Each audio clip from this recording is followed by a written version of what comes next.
Alright, moving on. So we have done all our things. So same thing as you remember, just writing all this.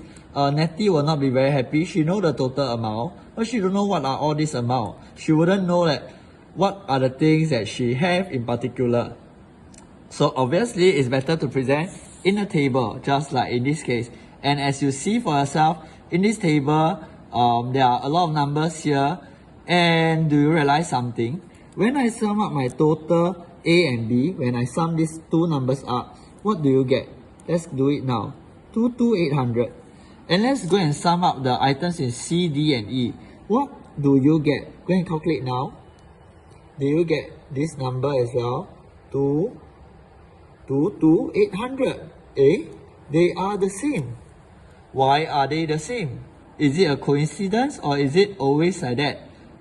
Okay, so give you 5 seconds to make your decision.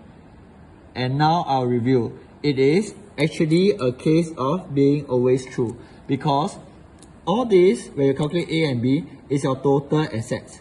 So your total assets is your total resources. Where does your resources come from? Basically, right, when you calculate C, D, and E, you're calculating your equity and your liability. So all your resources must come from somewhere. So it must come from either from the owner or from your external party. That's why you are owing them things. So these two will always balance. So when you do a question, if you don't get it balanced, means your answer is wrong. So finally, how can we present this in a very nice table? So in a very nice table, it looks like this. I know it may look confusing, but don't worry. Same thing, we must always start with the name of the business. Okay, then of course we have to have the header. If not, what are you doing? What is this report about? Then of course we must have all our 5 sections, which is non-current, current asset, equity, non-current, liability, and current liability. So we will write we will go and write the amount. Then what happened is there is the individual amount here. This is the total amount that sum up for us to calculate. That's how you get your 22800. Final answer, double underline. Same thing, you add up together, you get 22800. So that's how you get all your numbers.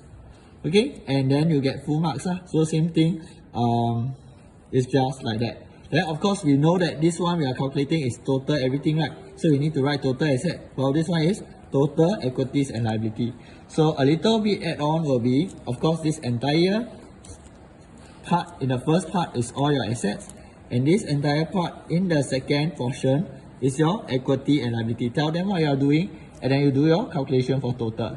So this is how your statement of financial position looks like.